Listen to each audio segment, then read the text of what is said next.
With Buzzy, you can create working applications directly from a Figma design. To do this, you'll need to have a Figma account and run the Buzzy Figma plugin. With a Figma file open, simply search for Buzzy in the Plugins area and click on it to run the plugin. If this is the first time doing so, you'll need to connect your Buzzy and Figma accounts. Just follow the instructions provided. If you've never used Buzzy before, Buzzy will create a new Buzzy account for you automatically based on your Figma account's email address. If you're new to Buzzy, the plugin start screen may look like this, with prompts to sign up for a free trial or get a Buzzy AI subscription.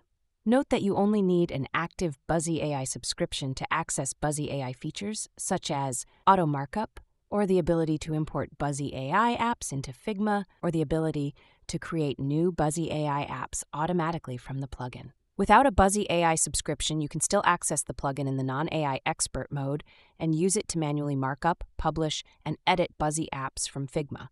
This is also how you'll edit and refine any Buzzy AI-generated apps for production. This guide will focus on learning how the Buzzy plugin works, so we'll be running it in expert mode. If you already have an active Buzzy AI subscription, you'll see the AI options such as auto markup on the start screen. Again, we're going to be running the plugin in expert mode for this guide. In the next video, we'll get an overview of the Buzzy Figma plugin.